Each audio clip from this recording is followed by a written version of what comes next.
Hi everyone, welcome to Somnary Tales. I'm Sammy, and I'm so happy you're here tonight. If you're ready to relax, unwind, and drift into a story, you're in the right place.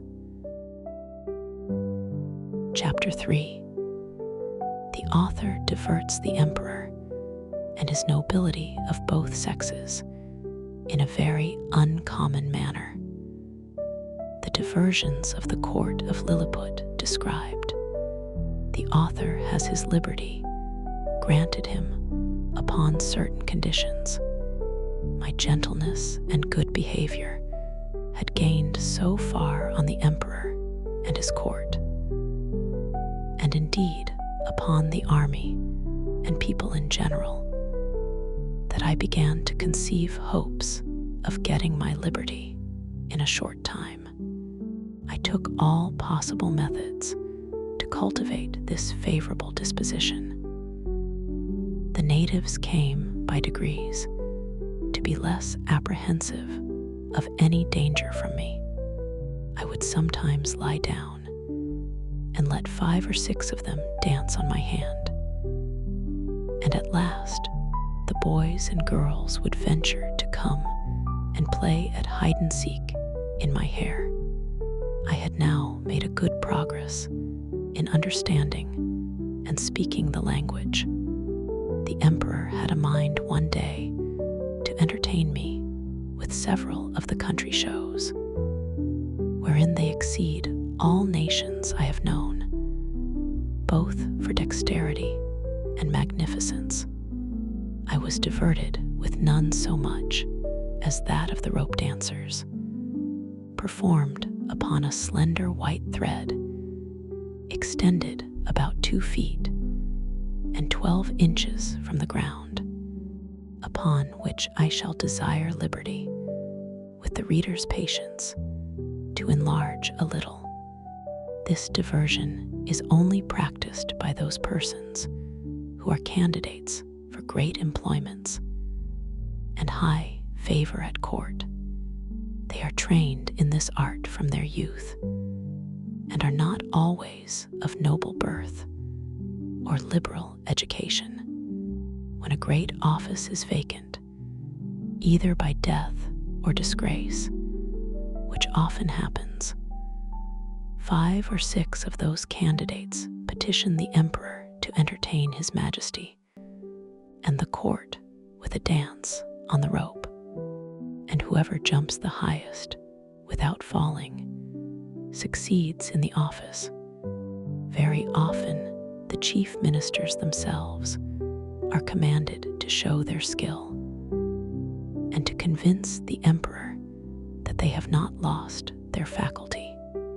Flimnap, the treasurer, is allowed to cut a caper on the straight rope, at least an inch higher than any other lord in the whole empire.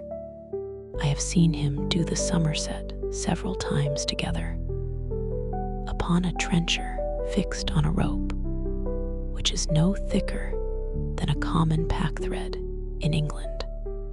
My friend Rildrezel, principal secretary for private affairs, is, in my opinion, if I am not partial, the second after the treasurer. The rest of the great officers are much upon a par. These diversions are often attended with fatal accidents, whereof great numbers are on record. I myself have seen 2 or 3 candidates break a limb, but the danger is much greater when the ministers themselves are commanded to show their dexterity. For, by contending to excel themselves and their fellows, they strain so far that there is hardly one of them who has not received a fall, and some of them 2 or 3. I was assured that, a year or 2 before my arrival, Flimnap would infallibly have broke his neck, if one of the king's cushions that accidentally lay on the ground had not weakened the force of his fall. There is likewise another diversion, which is only shown before the emperor and empress and first minister upon particular occasions. The emperor lays on the table 3 fine silken threads of 6 inches long. One is blue, the other red, and the third green.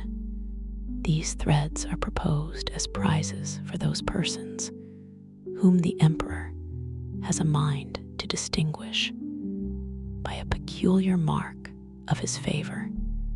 The ceremony is performed in His Majesty's great chamber of state, where the candidates are to undergo a trial of dexterity, very different from the former, and such as I have not observed the least resemblance of in any other country of the New or Old World. The emperor holds a stick in his hands, both ends parallel to the horizon, while the candidates advancing, one by one, sometimes leap over the stick, sometimes creep under it, backward and forward, several times, according as the stick is advanced or depressed. Sometimes the emperor holds one end of the stick and his first minister the other. Sometimes the minister has it entirely to himself. Whoever performs his part with most agility and holds out the longest in leaping and creeping is rewarded with the blue-colored silk. The red is given to the next, and the green to the third, which they all wear girt twice round about the middle. And you see few great persons about this court who are not adorned with one of these girdles.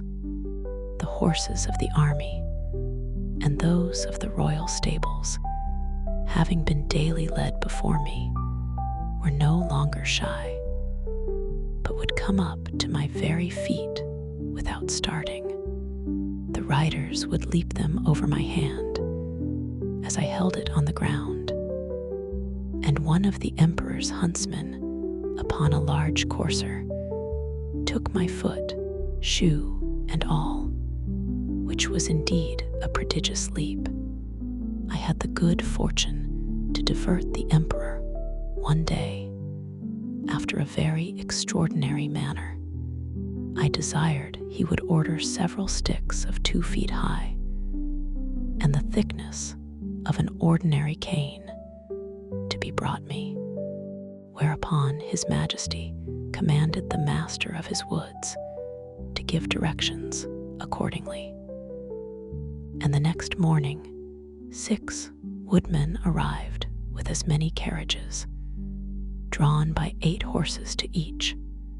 I took 9 of these sticks, and fixing them firmly in the ground in a quadrangular figure, 2 feet and a half square, I took 4 other sticks and tied them parallel at each corner, about 2 feet from the ground.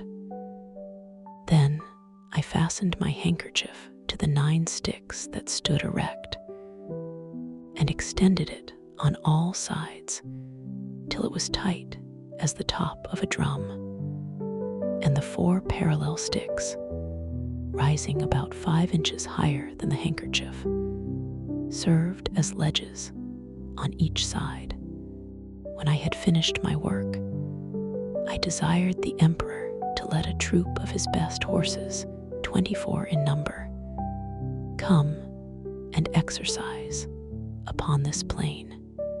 His Majesty approved of the proposal, and I took them up, one by one, in my hands, ready mounted and armed, with the proper officers to exercise them.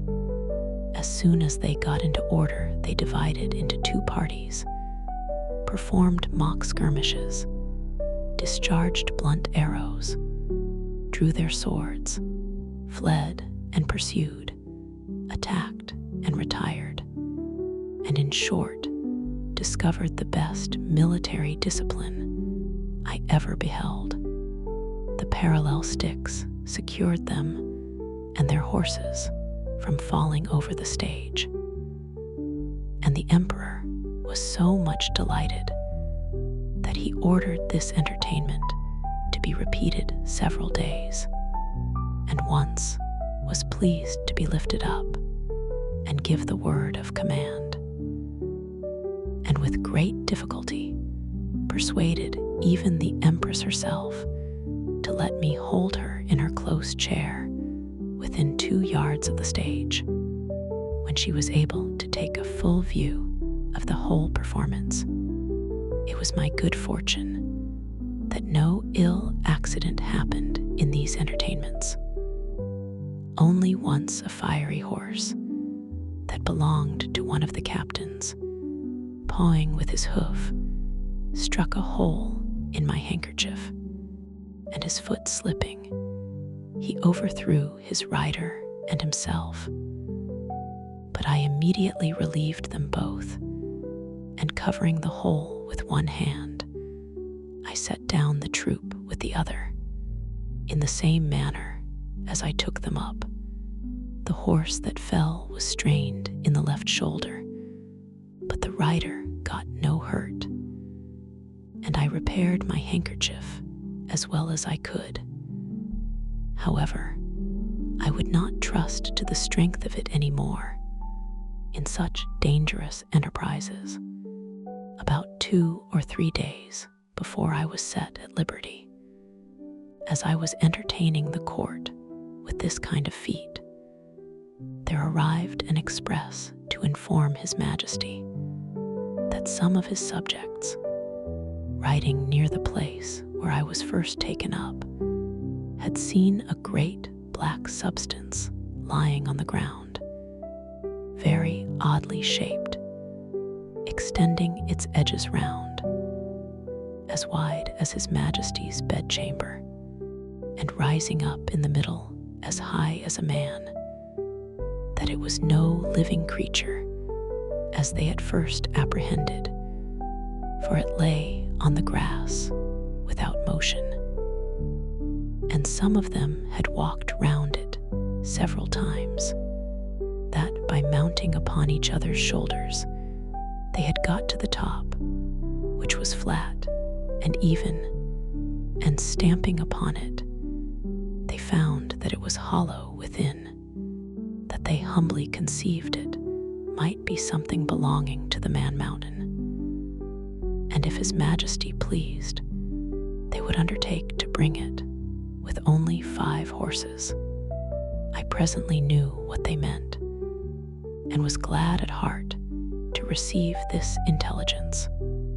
It seems, upon my first reaching the shore after our shipwreck, I was in such confusion that before I came to the place where I went to sleep, my hat, which I had fastened with a string to my head while I was rowing, and had stuck on all the time I was swimming, fell off after I came to land, the string, as I conjecture, breaking by some accident, which I never observed, but thought my hat had been lost at sea. I entreated His Imperial Majesty to give orders it might be brought to me as soon as possible, describing to him the use and the nature of it. And the next day, the wagoners arrived with it, but not in a very good condition. They had bored 2 holes in the brim, within 1.5 inches of the edge, and fastened 2 hooks in the holes.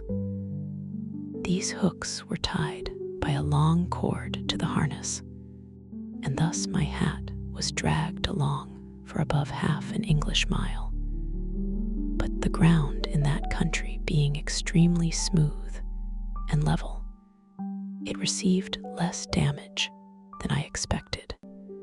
2 days after this adventure, the emperor, having ordered that part of his army which quarters in and about his metropolis, to be in readiness, took a fancy of diverting himself in a very singular manner.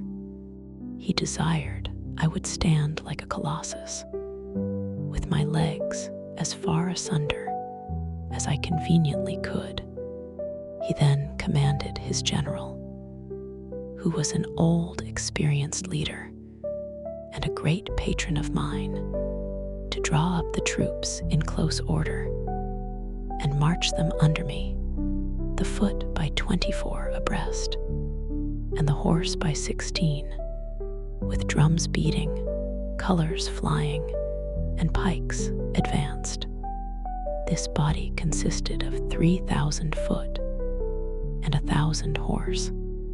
His Majesty gave orders, upon pain of death, that every soldier in his march should observe the strictest decency with regard to my person, which however could not prevent some of the younger officers from turning up their eyes as they passed under me. And, to confess the truth, my breeches were at that time in so ill a condition that they afforded some opportunities for laughter and admiration. I had sent so many memorials and petitions for my liberty that His Majesty at length mentioned the matter, first in the cabinet, and then in a full council, where it was opposed by none except Skyresh Balgalam, who was pleased, without any provocation, to be my mortal enemy, but it was carried against him by the whole board and confirmed by the emperor. That minister was Galbot, or admiral of the realm, very much in his master's confidence, and a person well versed in affairs, but of a morose and sour complexion. However, he was at length persuaded to comply, but prevailed that the articles and conditions upon which I should be set free, and to which I must swear, should be drawn up by himself. These articles were brought to me by Skyresh Balgalam in person, attended by 2 undersecretaries and several persons of distinction. After they were read, I was demanded to swear to the performance of them, first in the manner of my own country, and afterwards in the method prescribed by their laws, which was to hold my right foot in my left hand, and to place the middle finger of my right hand on the crown of my head, and my thumb on the tip of my right ear. But because the reader may be curious to have some idea of the style and manner of expression peculiar to that people, as well as to know the article upon which I recovered my liberty, I have made a translation of the whole instrument, word for word, as near as I was able, which I here offer to the public. Gulbasto Mamerm Evlaim Gerdillo Sheffin Mully Uli, most mighty Emperor of Lilliput, delight and terror of the universe, whose dominions extend 5,000 blustrugs, about 12 miles in circumference, to the extremities of the globe. Monarch of all monarchs, taller than the sons of men, whose feet press down to the center, and whose head strikes against the sun, at whose nod the princes of the earth shake their knees, pleasant as the spring, comfortable as the summer, fruitful as autumn, dreadful as winter. His most sublime majesty proposes to the man mountain, lately arrived at our celestial dominions, the following articles, which, by a solemn oath, he shall be obliged to perform. First, the man mountain shall not depart from our dominions without our license under our great seal. 2d. He shall not presume to come into our metropolis without our express order, at which time the inhabitants shall have 2 hours' warning to keep within doors. 3d. The said man mountain shall confine his walks to our principal high roads, and not offer to walk or lie down in a meadow or field of corn. 4th, as he walks the said roads, he shall take the utmost care not to trample upon the bodies of any of our loving subjects, their horses or carriages, nor take any of our subjects into his hands without their own consent. 5th, if an express requires extraordinary dispatch, the man mountain shall be obliged to carry in his pocket the messenger and horse a 6 days' journey, once in every moon, and return the said messenger back, if so required, safe to our imperial presence. 6th, he shall be our ally against our enemies in the island of Blefuscu, and do his utmost to destroy their fleet, which is now preparing to invade us. 7th, that the said man mountain shall, at his times of leisure, be aiding and assisting to our workmen in helping to raise certain great stones towards covering the wall of the principal park and other our royal buildings. 8th, that the said man mountain shall, in 2 moons' time, deliver in an exact survey of the circumference of our dominions, by a computation of his own paces round the coast. Lastly, that, upon his solemn oath to observe all the above articles, the said man mountain shall have a daily allowance of meat and drink sufficient for the support of 1724 of our subjects, with free access to our royal person and other marks of our favor, given at our palace at Belfaborak, the 12th day of the 91st moon of our reign. I swore and subscribed to these articles with great cheerfulness and content, although some of them were not so honorable as I could have wished, which proceeded wholly from the malice of Skyresh Balgalam, the High Admiral. Whereupon my chains were immediately unlocked, and I was at full liberty.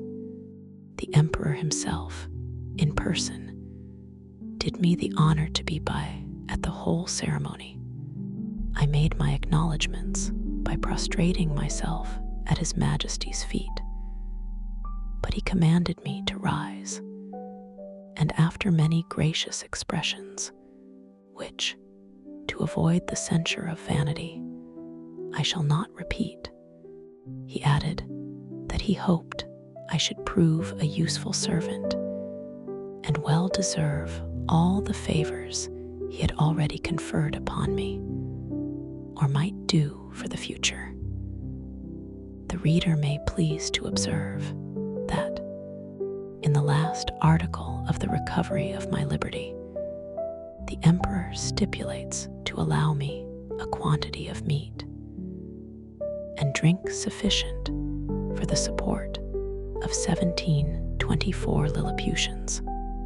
Sometime after, asking a friend at court how they came to fix on that determinate number, he told me that His Majesty's mathematicians, having taken the height of my body by the help of a quadrant, and finding it to exceed theirs in the proportion of 12:1, they concluded from the similarity of their bodies that mine must contain at least 1724 of theirs, and consequently would require as much food as was necessary to support that number of Lilliputians, by which the reader may conceive an idea of the ingenuity of that people, as well as the prudent and exact economy of so great a prince.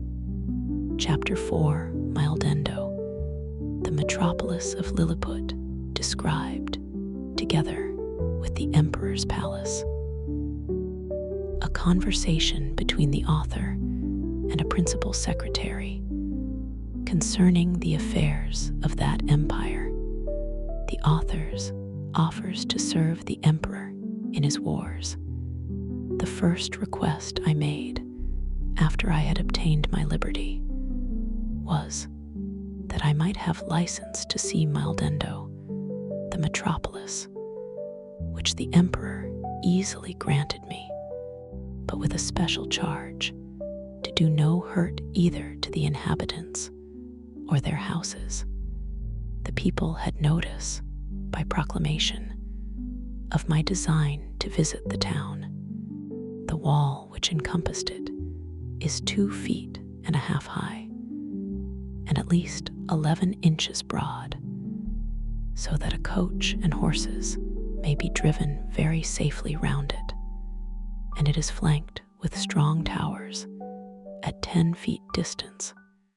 I stepped over the great western gate and passed very gently and sidling through the 2 principal streets, only in my short waistcoat, for fear of damaging the roofs and eaves of the houses with the skirts of my coat. I walked with the utmost circumspection to avoid treading on any stragglers who might remain in the streets, although the orders were very strict that all people should keep in their houses at their own peril. The garret windows and tops of houses were so crowded with spectators that I thought in all my travels I had not seen a more populous place. The city is an exact square, each side of the wall being 500 feet long.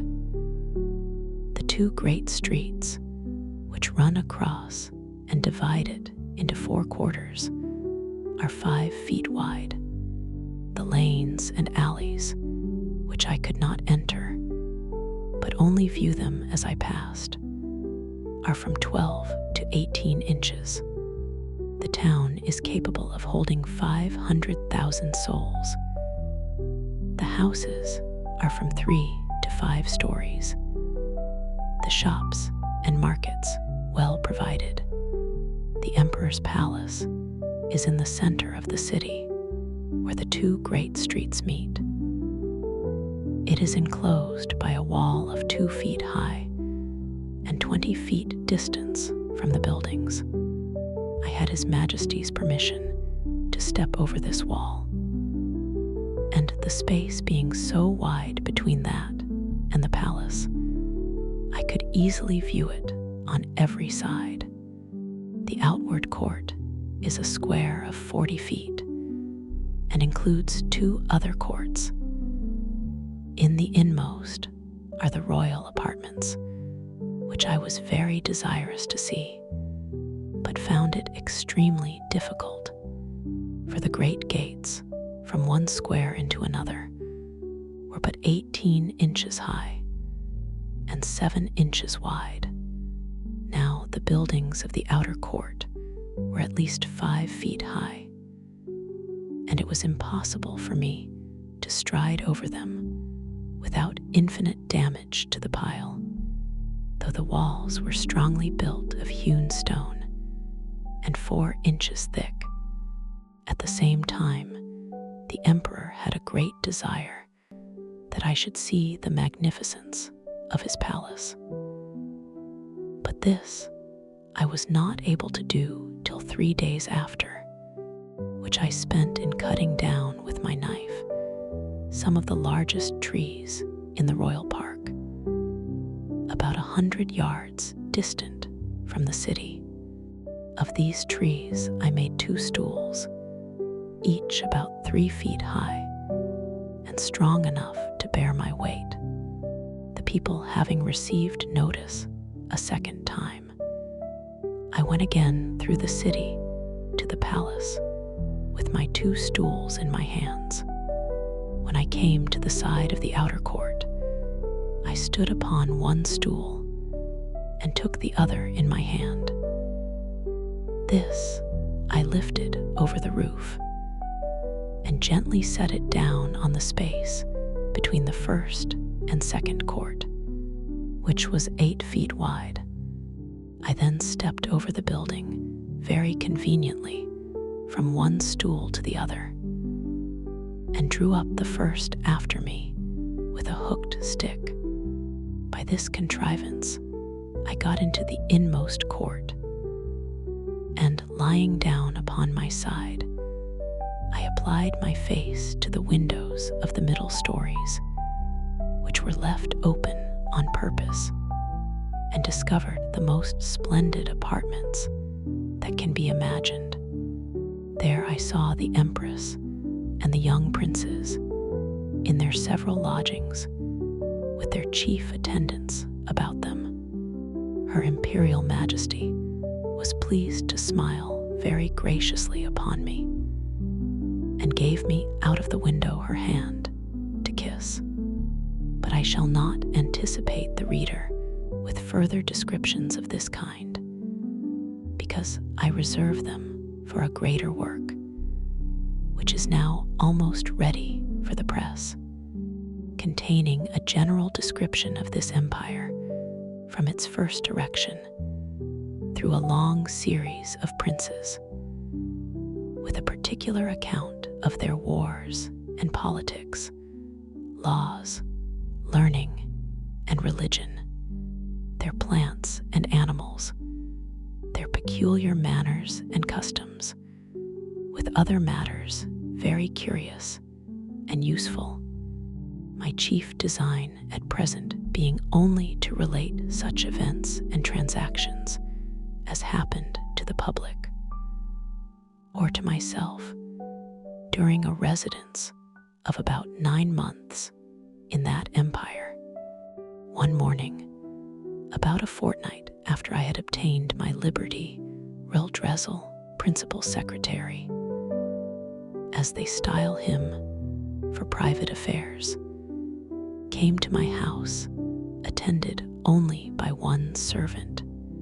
He ordered his coach to wait at a distance, and desired I would give him an hour's audience, which I readily consented to on account of his quality and personal merits, as well as of the many good offices he had done me during my solicitations at court.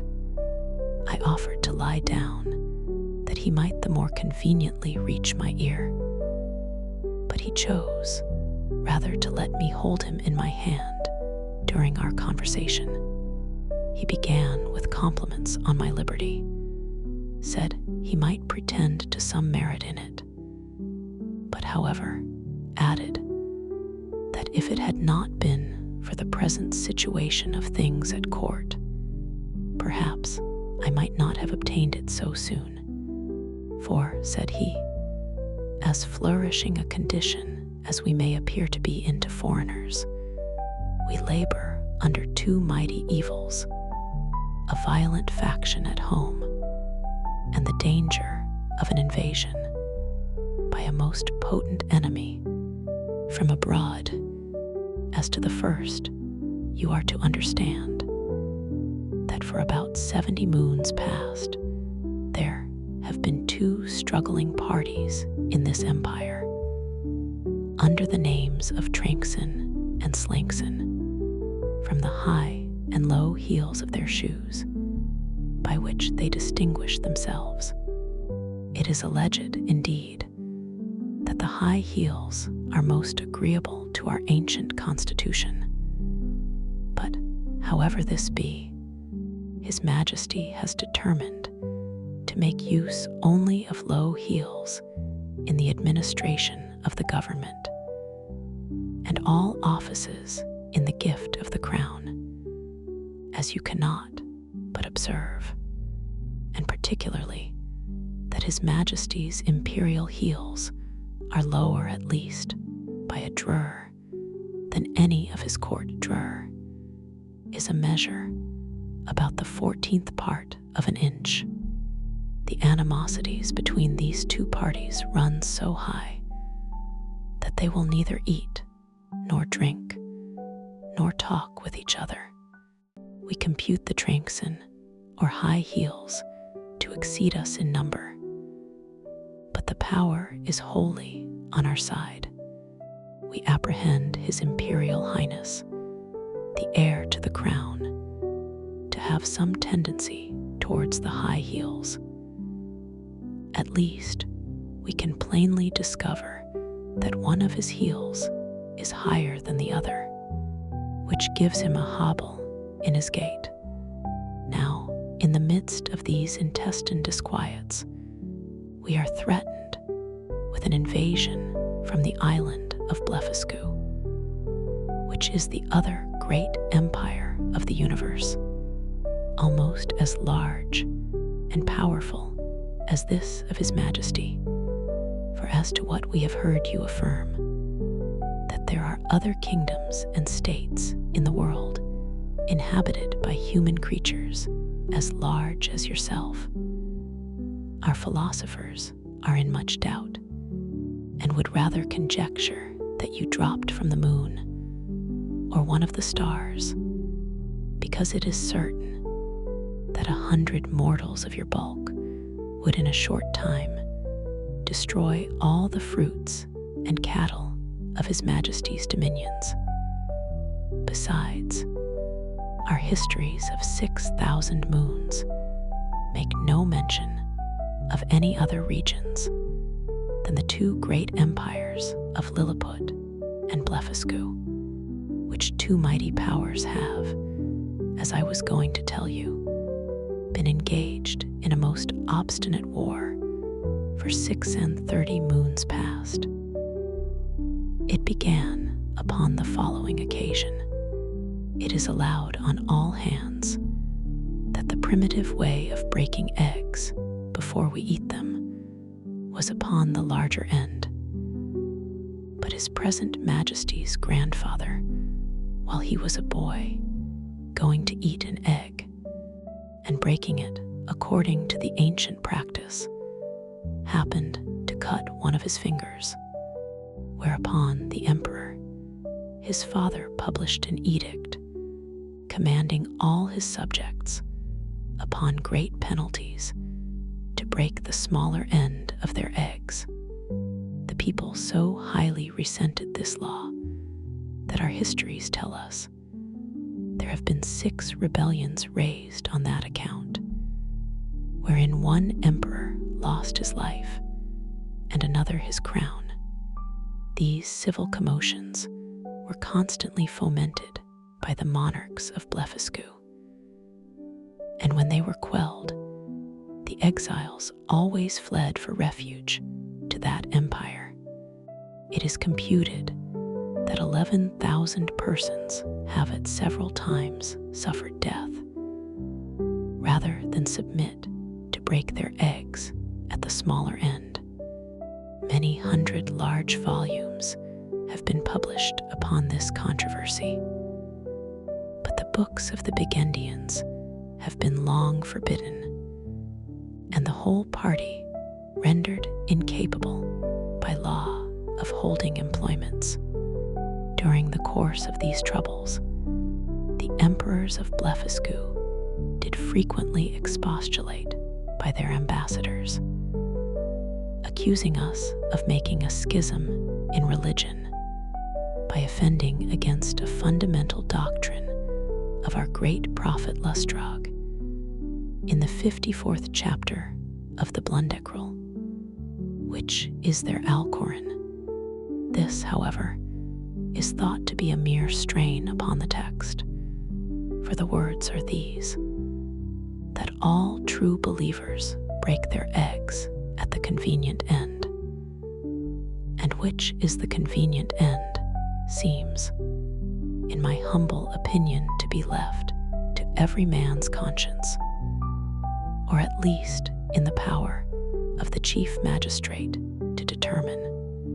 Now, the Burgundian exiles have found so much credit in the Emperor of Blefuscu's court, and so much private assistance and encouragement from their party here at home, that a bloody war has been carried on between the two empires for 36 moons, with various success, during which time we have lost 40 capital ships and a much greater number of smaller vessels, together with 30,000 of our best seamen and soldiers.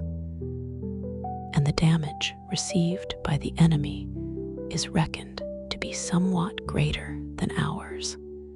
However, they have now equipped a numerous fleet and are just preparing to make a descent upon us. And His Imperial Majesty, placing great confidence in your valor and strength, has commanded me to lay this account of his affairs before you. I desired the secretary to present my humble duty to the emperor, and to let him know that I thought it would not become me, who was a foreigner, to interfere with parties, but I was ready, with the hazard of my life, to defend his person and state against all invaders. Chapter 5. The author, by an extraordinary stratagem, prevents an invasion. A high title of honor is conferred upon him. Ambassadors arrive from the Emperor of Blefuscu and sue for peace. The Empress's apartment on fire by an accident. The author instrumental in saving the rest of the palace. The Empire of Blefuscu is an island situated to the northeast of Lilliput, from which it is parted only by a channel of 800 yards wide. I had not yet seen it, and upon this notice of an intended invasion, I avoided appearing on that side of the coast, for fear of being discovered by some of the enemy's ships, who had received no intelligence of me. All intercourse between the two empires having been strictly forbidden during the war, upon pain of death, and an embargo laid by our emperor upon all vessels whatsoever, I communicated to His Majesty a project I had formed of seizing the enemy's whole fleet, which, as our scouts assured us, lay at anchor in the harbor, ready to sail with the first fair wind. I consulted the most experienced seamen upon the depth of the channel, which they had often plumbed, who told me that in the middle, at high water, it was 70 glumgluffs deep, which is about 6 feet of European measure, and the rest of it 50 glumgluffs at most. I walked towards the northeast coast, over against Blefuscu, where, lying down behind a hillock, I took out my small perspective glass and viewed the enemy's fleet at anchor, consisting of about 50 men of war and a great number of transports. I then came back to my house and gave orders, for which I had a warrant, for a great quantity of the strongest cable and bars of iron. The cable was about as thick as packthread, and the bars of the length and size of a knitting needle. I trebled the cable to make it stronger, and for the same reason, I twisted 3 of the iron bars together, bending the extremities into a hook. Having thus fixed 50 hooks to as many cables, I went back to the northeast coast and, putting off my coat, shoes, and stockings, walked into the sea in my leathern jerkin. About half an hour before high water, I waded with what haste I could and swam in the middle about 30 yards till I felt ground. I arrived at the fleet in less than half an hour. The enemy was so frightened when they saw me that they leaped out of their ships and swam to shore, where there could not be fewer than 30,000 souls. I then took my tackling and, fastening a hook to the hole at the prow of each, I tied all the cords together at the end. While I was thus employed, the enemy discharged several thousand arrows, many of which stuck in my hands and face, and, beside the excessive smart, gave me much disturbance in my work. My greatest apprehension was for my eyes, which I should have infallibly lost if I had not suddenly thought of an expedient. I kept, among other little necessaries, a pair of spectacles in a private pocket, which, as I observed before, had escaped the emperor's searchers. These I took out and fastened as strongly as I could upon my nose, and thus armed, went on boldly with my work, in spite of the enemy's arrows, many of which struck against the glasses of my spectacles, but without any other effect, further than a little to discompose them. I had now fastened all the hooks, and, taking the knot in my hand, began to pull. But not a ship would stir, for they were all too fast held by their anchors, so that the boldest part of my enterprise remained. I therefore let go the cord, and, leaving the hooks fixed to the ships, I resolutely cut with my knife the cables that fastened the anchors, receiving about 200 shots in my face and hands. Then I took up the knotted end of the cables, to which my hooks were tied, and with great ease drew 50 of the enemy's largest men of war after me. The Blefuscudians, who had not the least imagination of what I intended, were at first confounded with astonishment.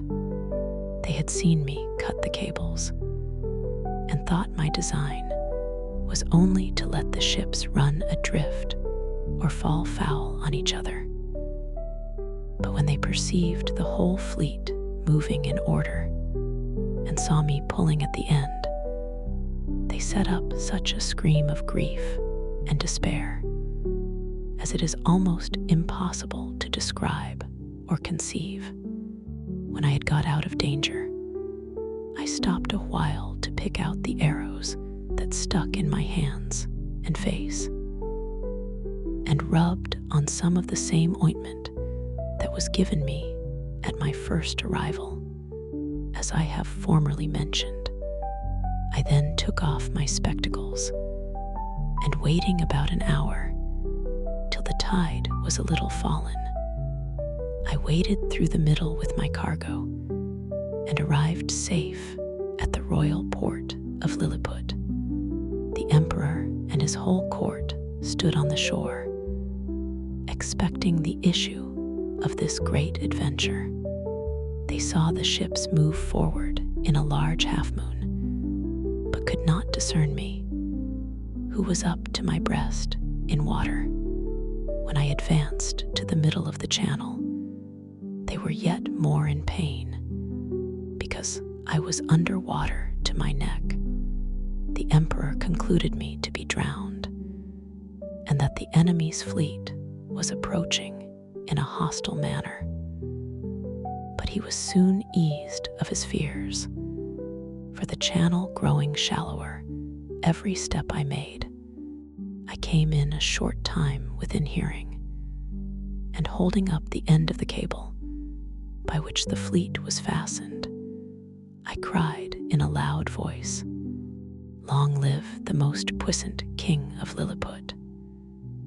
This great prince received me at my landing with all possible encomiums, and created me a nardak upon the spot, which is the highest title of honor among them.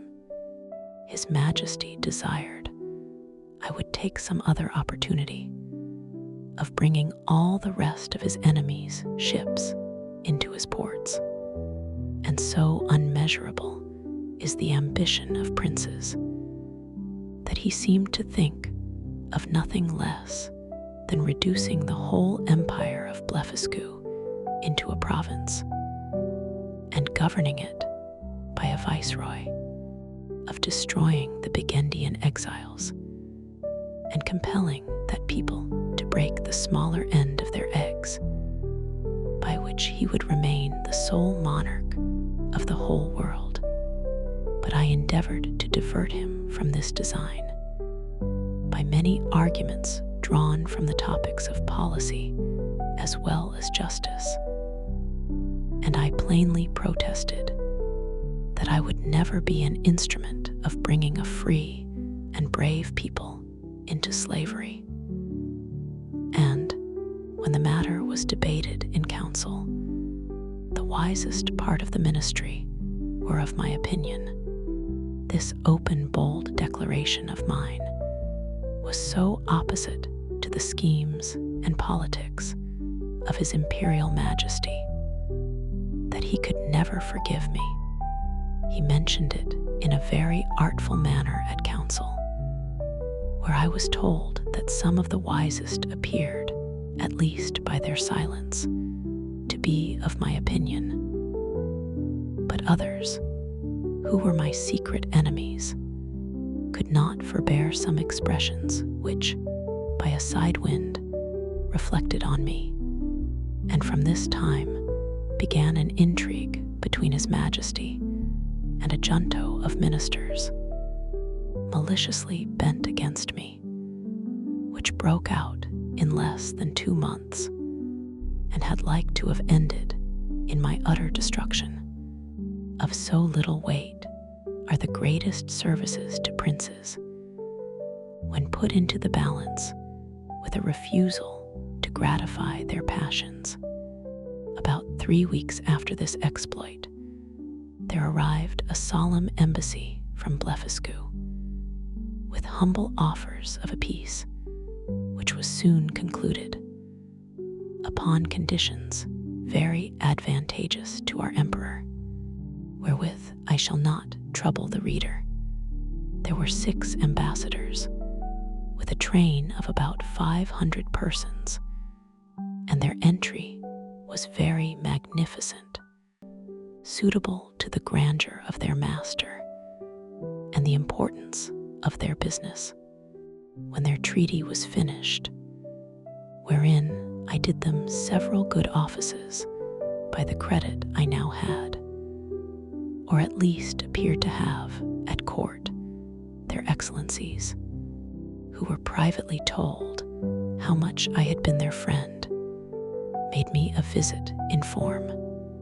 They began with many compliments upon my valor and generosity, invited me to that kingdom in the emperor, their master's name, and desired me to show them some proofs of my prodigious strength, of which they had heard so many wonders, wherein I readily obliged them, but shall not trouble the reader with the particulars.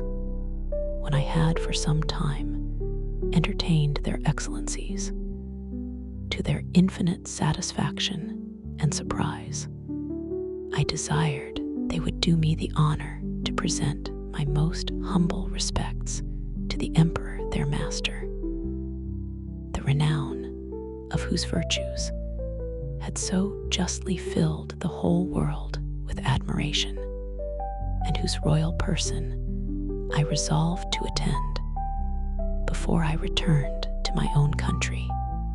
Accordingly, the next time I had the honor to see our emperor, I desired his general license to wait on the Blefuscudian monarch, which he was pleased to grant me, as I could perceive, in a very cold manner, but could not guess the reason till I had a whisper from a certain person that Flimnap and Bolgolam had represented my intercourse with those ambassadors as a mark of disaffection, from which I am sure my heart was wholly free, and this was the first time I began to conceive some imperfect idea of courts and ministers.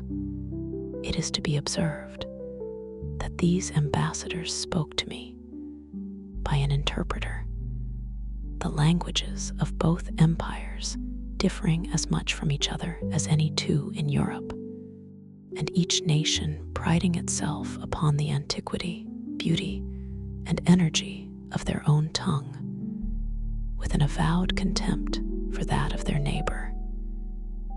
Yet our emperor, standing upon the advantage he had got by the seizure of their fleet, obliged them to deliver their credentials and make their speech in the Lilliputian tongue.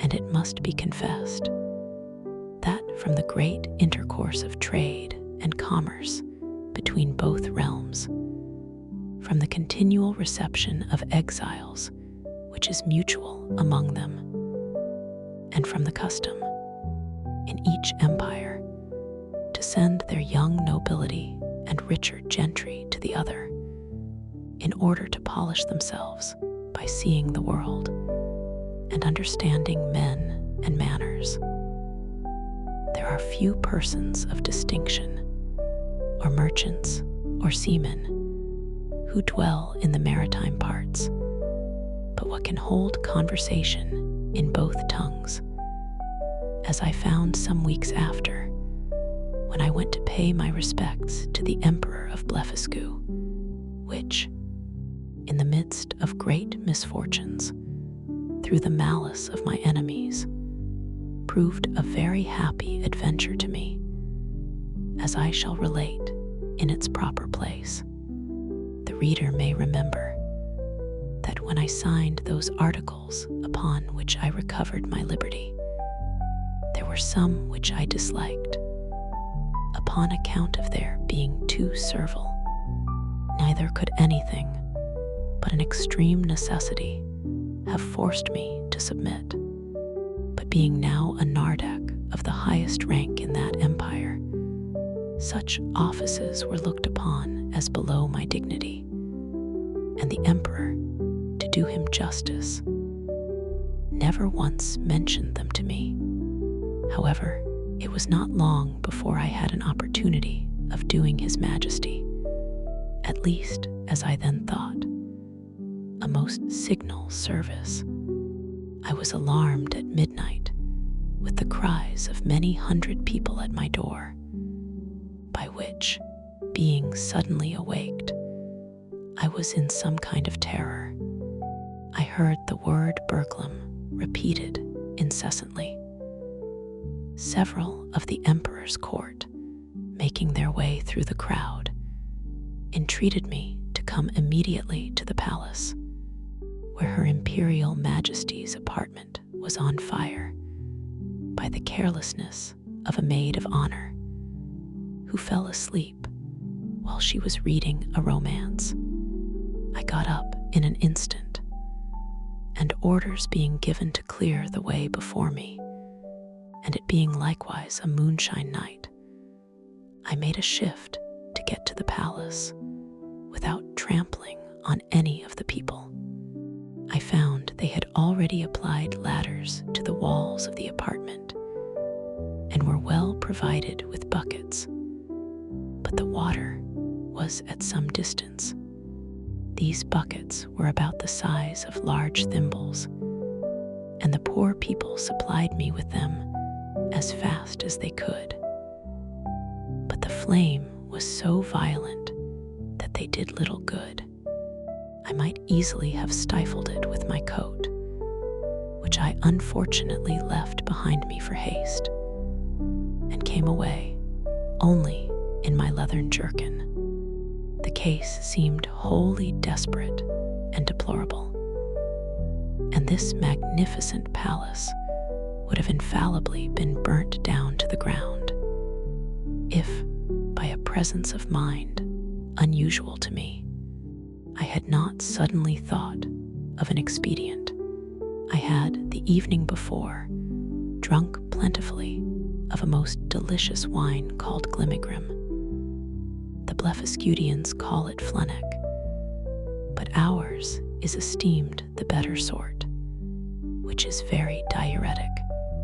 By the luckiest chance in the world, I had not discharged myself of any part of it. The heat I had contracted by coming very near the flames, and by laboring to quench them, made the wine begin to operate by urine, which I voided in such a quantity, and applied so well to the proper places, that in 3 minutes the fire was wholly extinguished, and the rest of that noble pile, which had cost so many ages in erecting, preserved from destruction. It was now daylight, and I returned to my house without waiting to congratulate with the emperor, because, although I had done a very eminent piece of service, yet I could not tell how his majesty might resent the manner by which I had performed it. For, by the fundamental laws of the realm, it is capital in any person, of what quality soever, to make water within the precincts of the palace. But I was a little comforted by a message from his majesty, that he would give orders to the grand justiciary for passing my pardon in form, which, however, I could not obtain, and I was privately assured that the empress, conceiving the greatest abhorrence of what I had done, removed to the most distant side of the court, firmly resolved that those buildings should never be repaired for her use, and, in the presence of her chief confidence, could not forbear vowing revenge.